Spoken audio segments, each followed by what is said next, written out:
Hi, friends. How are you doing on this Wednesday?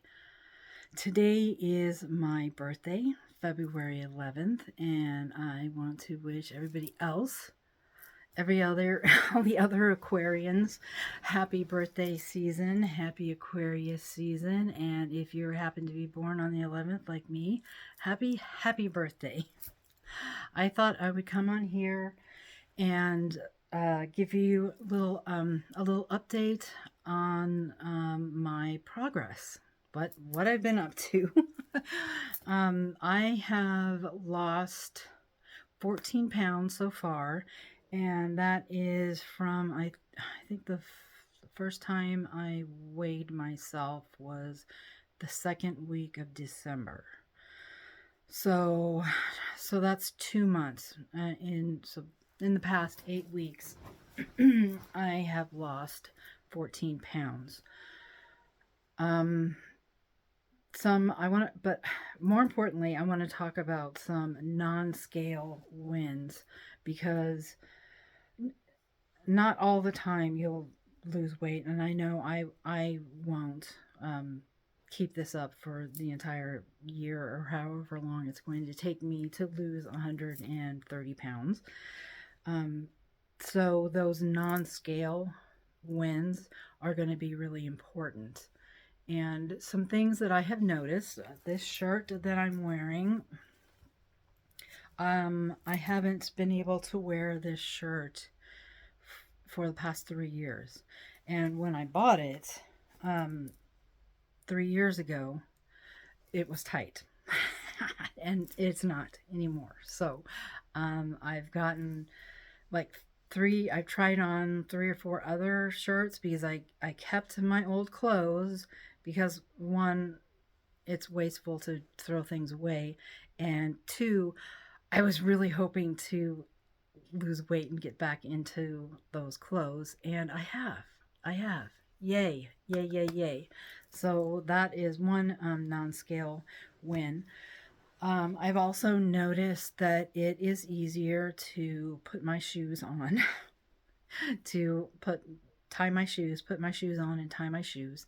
And those of you who have a lot of weight to lose or have lost a lot of weight already, um, you know that can be difficult sometimes. And whereas I've always been chubby and overweight, I was born chubby and it just never went away. And after I started having kids, it just piled on. Now I've lost large amounts of weight 3 or 4 times in the past, but of course, obviously, it all came back. Um, but for all of my life, I've held most of my weight in my thighs and hips and butt. I've never really had a problem with my tummy until I I started going into menopause. Fun, fun, fun. And then all of a sudden, I started to blow up like a beach ball, which was weird for me because I never carried weight in my belly and I did not like it. And so I think that's what really irked me about having difficulty getting my shoes on and tying my shoes because I never had that before and it pissed me off. And I'm currently on hormone replacement therapy, um, the estradiol and um, the other one. Now I can't. I can't remember. It's the one that the they all of the women go on that if they go in for menopause symptoms, um, the hormone replacement treatment. And I thought that I would lose weight, but I didn't. I didn't lose any weight, and I've been on this medication for 3 years now. I just recently this year, 2026, the beginning of this year was the first year of menopause for me. So I was in I guess premenopause or perimenopause, whatever they call it, and I was having a lot of hot flashes, a lot of foggy, foggy brain, and so I went in and I got on the medication, and that helped. That took away the hot flashes. Thank goodness, because those were absolutely horrible, horrible, and the most of the brain fog. But I have long COVID, so when I get tired, I haven't been sleeping very well the last like 4 days. I all of the outer planets are changing sign, um, including Pluto and Neptune, and it's crazy. And I'm having my second Saturn return, so there's a lot going on. There's a lot going on, and I'm just not sleeping very well the last couple of nights. So when I get tired with this long COVID, my brain just blanks. The only thing I can think of that it must be like is dementia, maybe. Like I will, if I'm tired enough, I will just stand in a room and I know what I have to do, and I'm still thinking, of course. I know who I am, I know where I am, uh, but I cannot make the decision on what to do next. Like I've got 5 things that I have to do, but I can't figure out which one to do next. And so, like a like a computer that's like thinking, thinking, I would just stand there in the room, and my husband will have to come over and just take whatever out of my hand and tell me to go sit down. And that's long COVID. Thanks, long COVID. Um, let's see, some other non-scale wins. I think I talked about it before that I cut alcohol out of my life in the beginning of December. The last time I drank was December 2nd or 3rd. Um, and that has cleared up my thinking a lot. When I'm not tired, when I'm not tired, or just regular day to day, that has really cleared the brain fog away. I'm thinking more clearly. I'm able to discern things easier. I'm able to follow trains of thought easier. My creativity has come back, which is great because I'm going to be writing this 3-book series, this trilogy this year, and so I need every drop of creativity that I can get. And cutting out alcohol was definitely a big win. And 8 weeks out, or however long it's been, I can really tell. So um, that's a non-scale win there.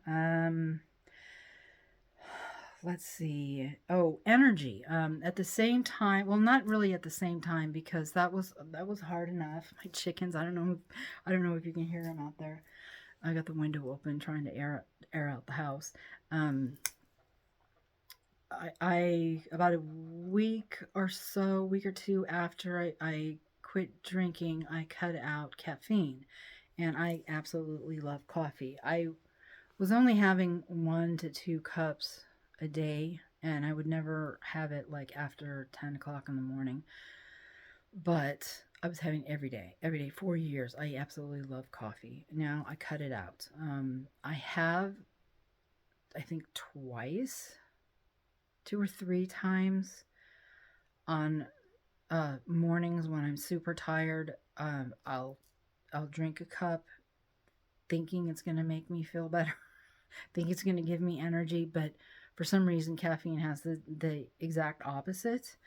And since getting off of caffeine, I felt more energy, which was a huge issue with me, not having energy. Like at 4 o'clock, I would be ready to just get into bed and read or watch TV, because that was it. I was done. I had no energy to do anything which made me depressed because there was a lot of things that I wanted to do. And, um, with it stealing all of my motivation and joy, I would just get depressed, because I had no energy, and I have so much more energy. I have been exercising almost every day, since December the 4th, when I woke up that day, and I just felt like everything was changed. Uh, I added in exercise, and um, earlier, was it this? No, it was the last week of January. I have AFib, and I haven't been treating it. I've gone to the hospital. That was the third time, I think. Third time I've gone into the hospital for irregular heartbeat, AFib. And I've had to have intravenous medicine to get my rhythm back to where it should be. But in the past, the cardiologist always wanted to put me on metoprolol. I think that's how you pronounce it. It's very common, and that's the drug of choice, and that's what they want to put you on. That's what they put me on. And every time I would tell them, I can't exercise on this. This is ridiculous. It has some kind of it puts a governor on your heart. And for me, a larger person who exercises, yes, I do exercise. Larger people do exercise. They probably exercise more than the average person. That's just the way it is, with our metabolisms. It puts a governor on my heart, and so my heart could not beat fast enough for what I needed it to do to exercise. And even simply walking, as my heart rate increases, the metoprolol was like, no, no, no, no.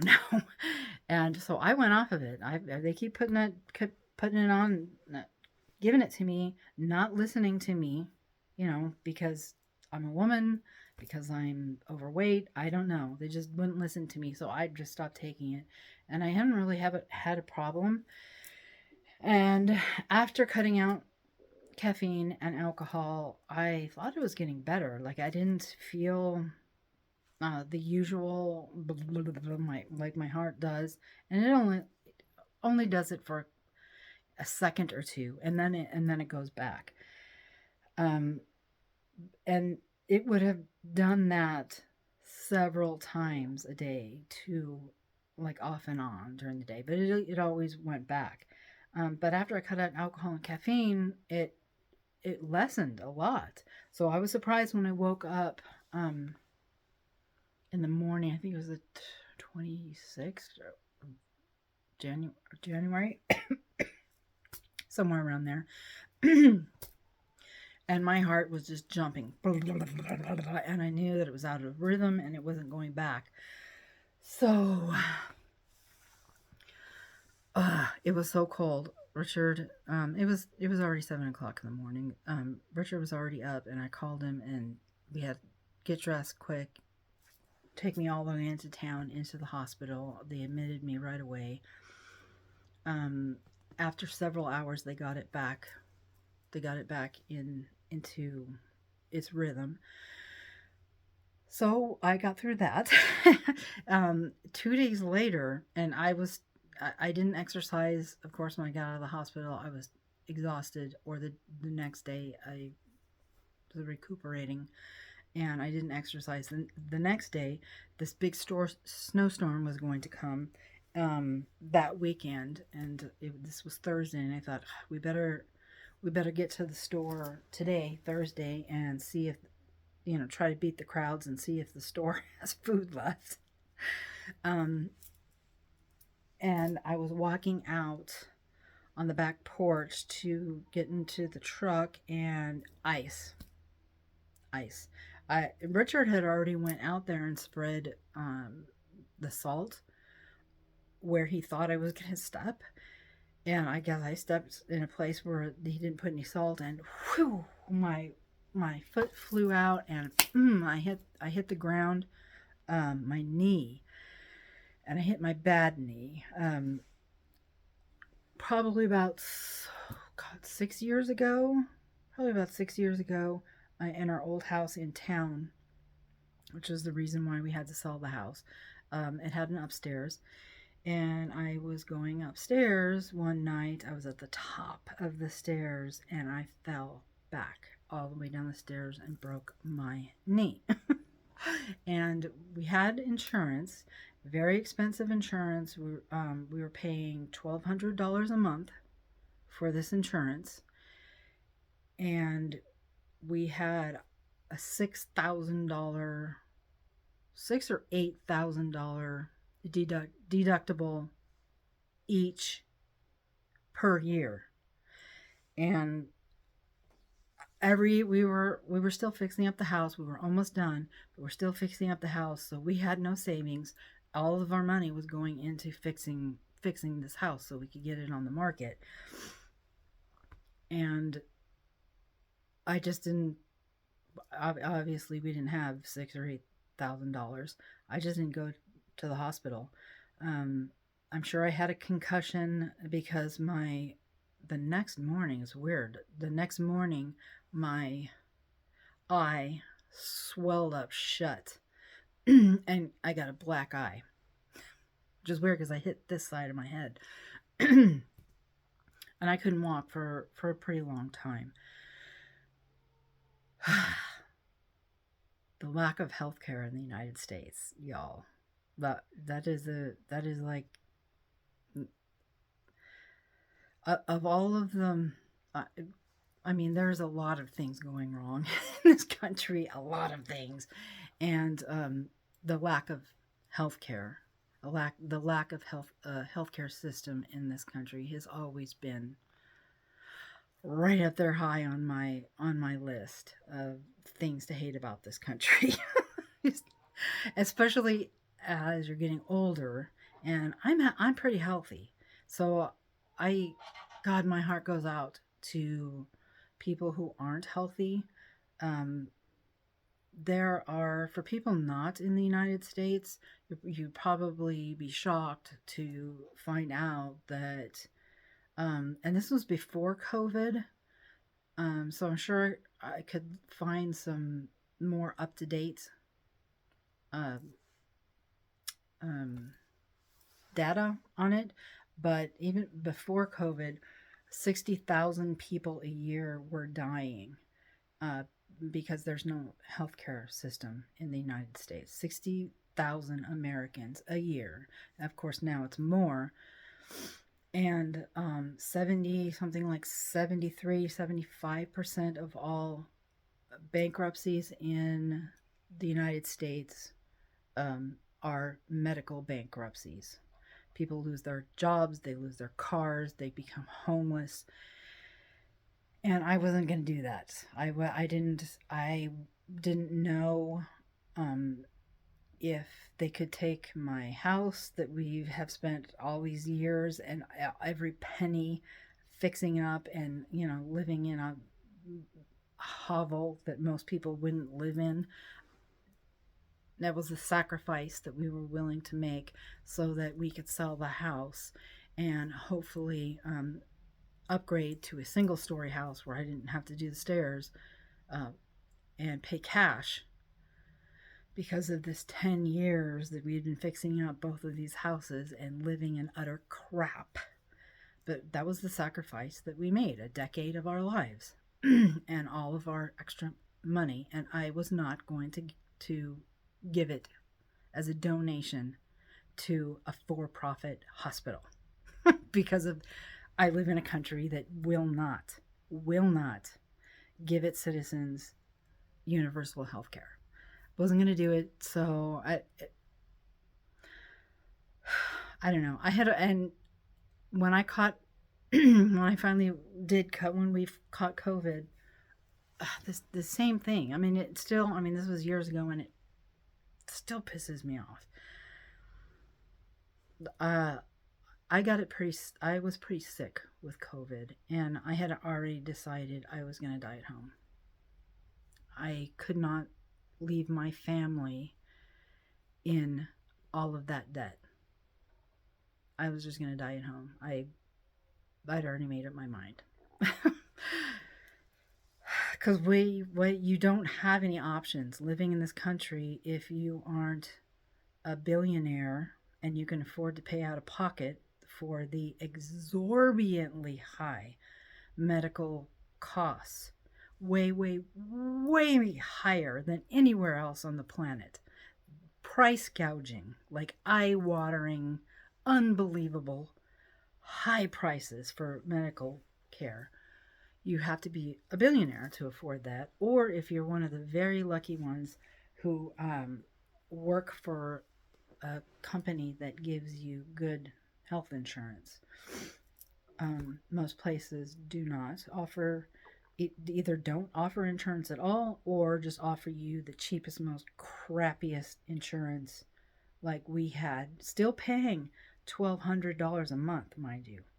$1,200 a month, and then having to pay everything out of pocket until we reach that $6,000 each per year. It's insane. It's absolutely insane.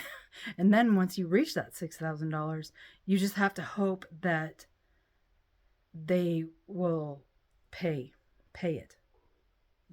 It they deny everything, so you've got to fight it. It's I'm sorry. I don't want to, I've already went down this rabbit hole and I've already went on this rant, and this is 20 minutes so far um on this video, but I feel very, very, very deeply about healthcare and the lack of a healthcare system in this country. And ultimately that's the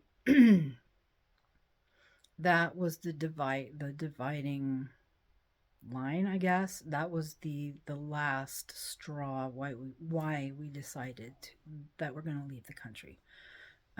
Because even if we could ride through the economic crash that's coming, even if we didn't lose our house again, even if Richard was still somehow able to make enough money so that we could make it through what's coming financially, there's no way that if something happened like this AFib thing, there's no way that we could pay out of pocket for that. There's just no way. We're not billionaires, so there's no way we could pay out of pocket, which means there's no way we can stay. Without having access to healthcare, there's no way we can stay in the country. So that was like the deciding factor of why we're out. We're out hopefully by November, we'll be out, because even the insurance company that we have now, that we bought through the exchange, through the Affordable Care Act, which the premium quadrupled this year, because of the shenanigans that the government is doing. They denied my claim for going to the hospital. They said it wasn't necessary. In full AFib, it wasn't necessary. They denied my claim, so I'm fighting that right now. So fun times, y'all. Okay, back. Anyway, I'm gonna get off the healthcare tangent. Hey, do you guys hear that? That's my goose. Biggins. Our grandson named her Biggins. She is loud. Boy, you can tell that those things came from velociraptors. Anyway, so I am just talking about my gains or losses, as it is, my progress that I'm making on changing my life, this midlife makeover, this midlife redo, reset, reboot. We have, my husband and I have been having real serious discussions now about the logistics of leaving the country and slow traveling the world. I think I talked in one of my other videos about my desire to be able to uh, buy a piece of property in another country and use that as an investment to help us with our monthly income. And that is still something that I am very interested in doing. I have been doing lots of research on my own about buying property in other countries. I was looking at Albania because Albania has really taken off. Lots of expats are going there, and Americans can fly into Albania and stay a year visa free. And Americans can buy, well, foreigners can buy property pretty easily, and it's still pretty cheap. But I really love Thailand. I have been dreaming of Thailand my whole life since I was a kid in Southern California riding on It's a Small World at Disneyland. So I know that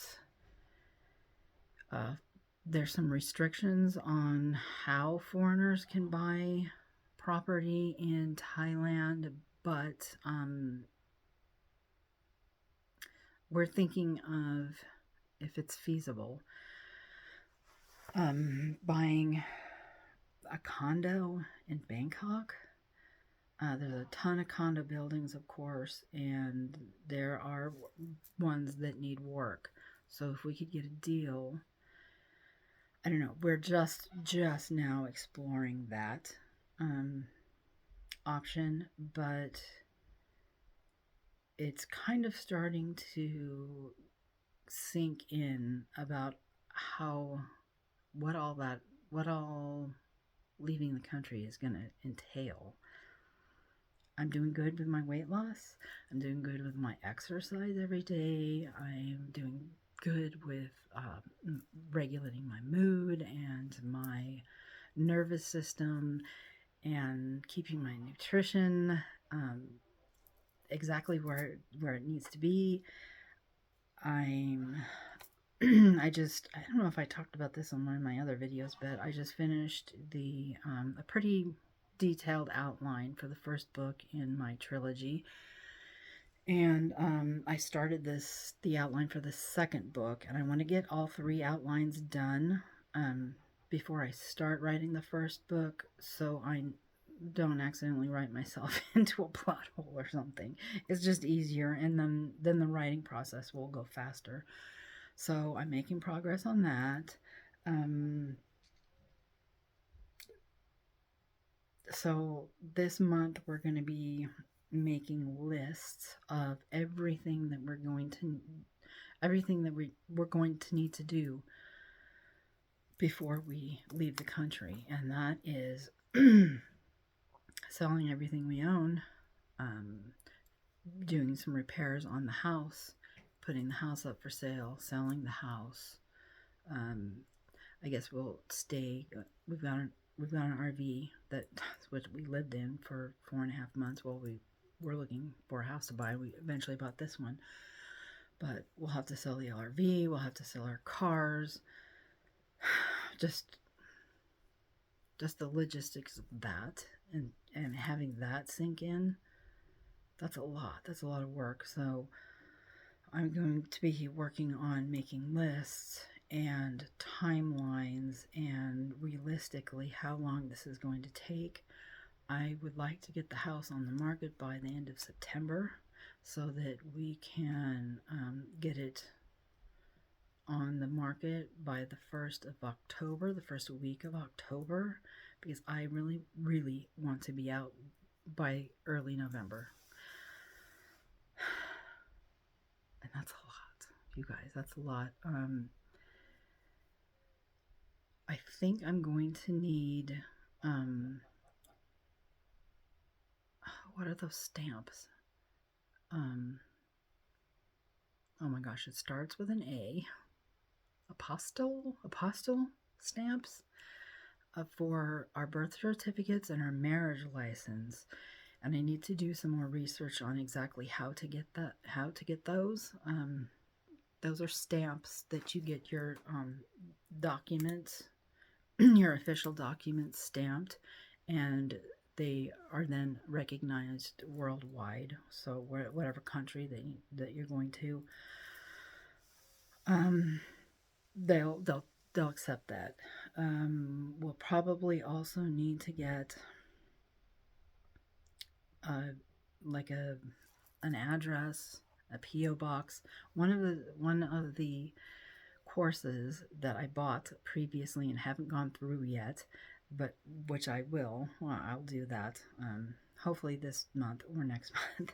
It's traveling. It's a course for slow traveling the world and all the things that you'll need. And they talk about getting a permanent U.S. residence.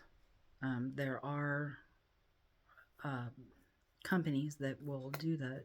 Well, you can have the address, and that's your mailing address, and they'll open up the mail and send it to you via email, or if you absolutely have to have it, they will send it to you wherever you are in the world. So we'll have to figure that out.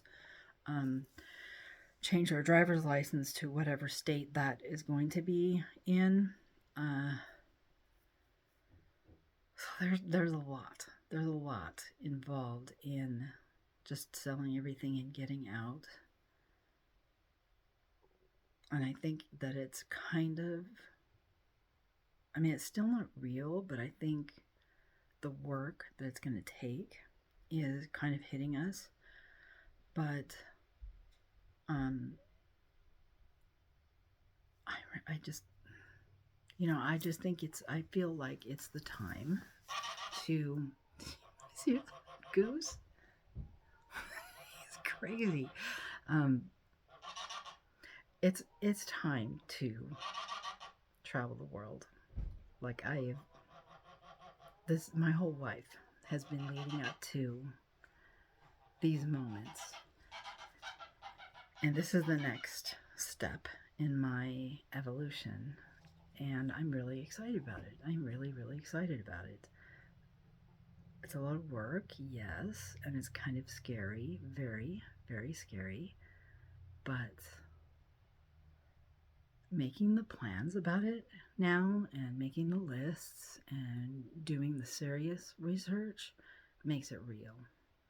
It's like, we're really going to do this. We're really going to do this. And I'm really excited about it. And it's still 9 months away, but I'm really excited about it. So those are the wins that I have gotten in the last 2 months since I started this midlife reset. Yeah, so I will make another video next week and let you know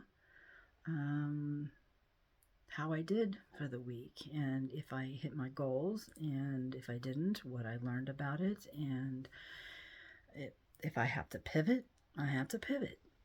I'm just rolling. I'm rolling with the flow of things, as it makes it so much easier. But I'm just happy that today is my birthday, and I actually made it to 58. Yay! So I hope you guys are having as happy of a day as I am, and I will talk to you guys next week. Bye.